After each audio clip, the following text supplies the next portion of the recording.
Alright, welcome back everyone. So now what we're going to do, let me adjust a little bit here. So now what I'm going to be jumping on is this hand portion. If you saw the last video, you can see I'm a little farther ahead now. So what I'll be working on now is this hand area, which is pretty much right in the foreground of the image.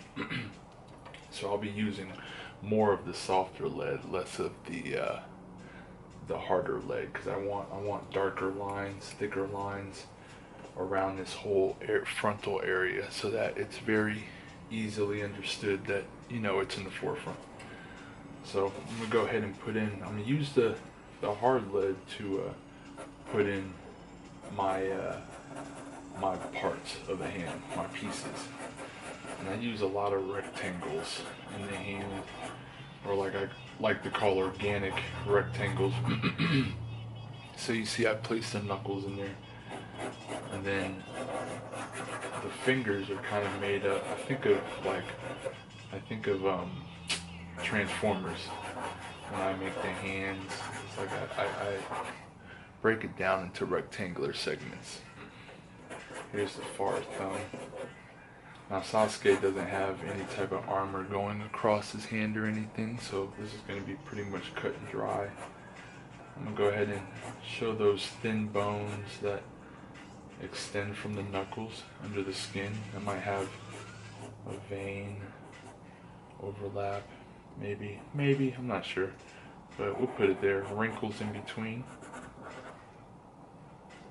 These are all just rough ideas. This is where the finger is going to press against the blade handle. Now I'm going to go in, sharpen this. I'm going to go in and darken in the lines that I know I want to keep. So I know I want to keep the knuckle. So I'll go ahead and throw that in there, put a little wrinkle around where the knuckle line slowly disappears into the finger. So I kind of just feather out these lines. You see nothing's connecting. Even though my base drawing was a square, I don't connect those lines in the final one. Remember, organic means you want to kind of do a lot of feathering and rounding off. Go ahead and darken these in. Optimus Prime fingers.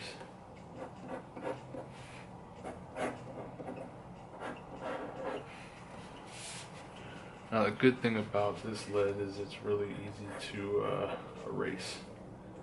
So I'm moving kind of confident right now.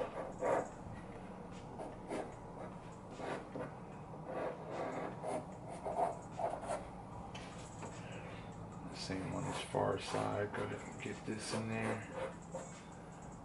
There's going to be a lot of stress here where the finger meets the sword handle, so I'm going to go ahead and put that in there.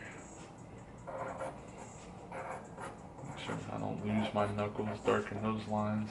Now what I'm going to do is I'm going to take the eraser and I'm going to go back in there and get rid of my my noisy light lines, because this is going to be so close to the face of the viewer.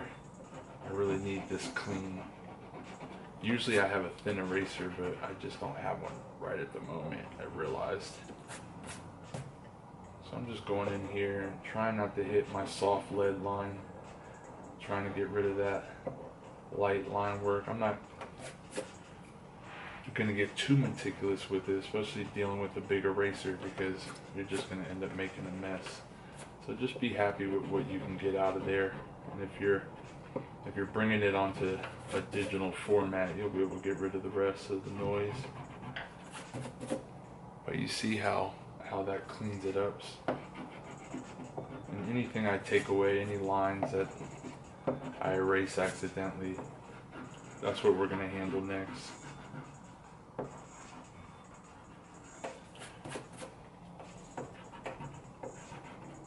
Just get it all up in there. Sweet.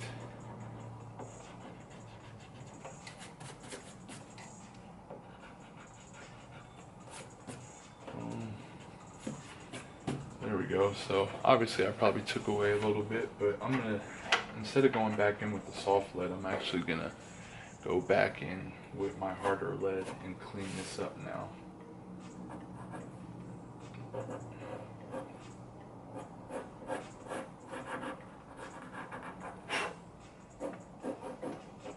That thumbnail in there.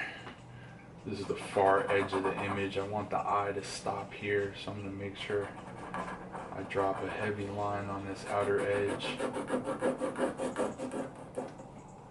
I definitely want the eye to know that this is where it stops.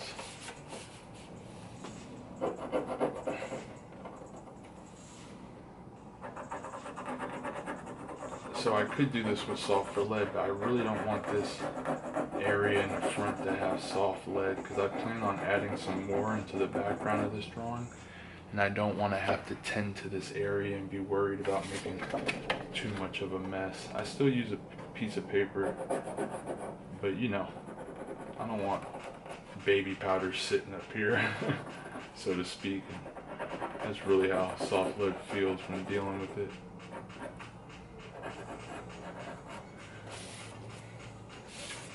So I'm just going in here and cleaning up my knuckle line again, bringing my wrinkles back.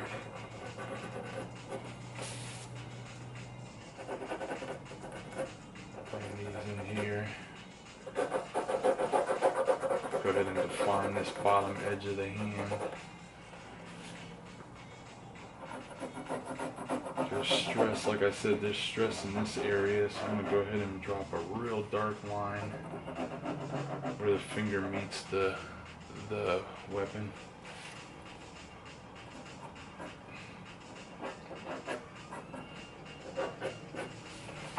Go ahead and do these knuckles also.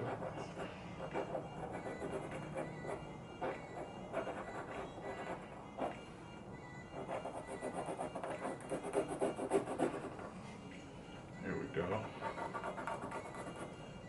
I'm going to go ahead and define this bottom line, because a lot of weight being held right there.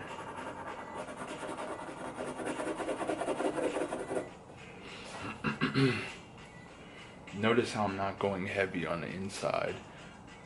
These more organic edges. This outer edge, like I said, I need this to be defined. I should switch leads. I shouldn't be using a hard lead for this, but I really don't want to have to worry about mess later.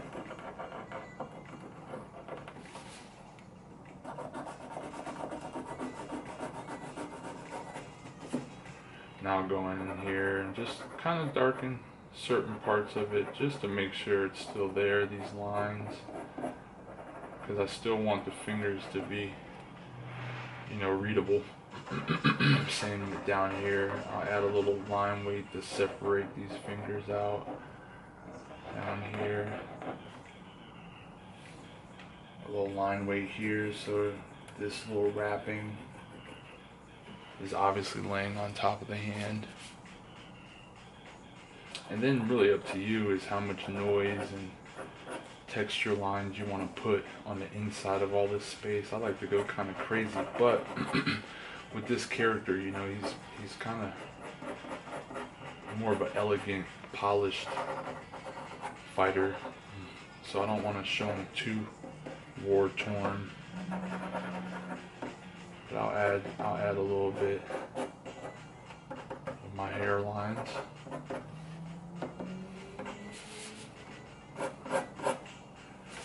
Do that. Now I'm going to add a light shadow with the hard lead, just to really translate that this hand is wrapped around and holding.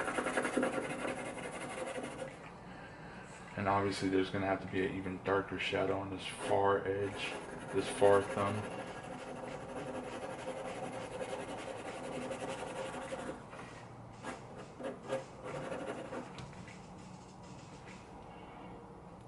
Maybe a little in here just to balance it out so it's not just such an abrupt shaded area. I'm going to drop some shadow on the downward facing part of the knuckle, give it more dimension. And yeah, I mean, I'm gonna mess with it a little bit more. The next video will be the secondary character I'll be introducing. But yeah, there's a little quick visit into the hand and how it's broken down into shapes. Also, how to use line weight when you're putting something in the foreground and you want it to separate from the things in the background.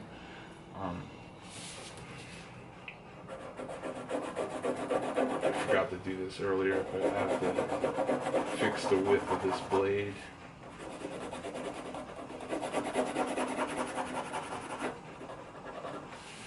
So yeah, so long story short, I'm gonna work on this handle. I'm gonna balance all this out, jump in this area a little bit, and I'll be back when I add this secondary character. Thanks for joining me, guys.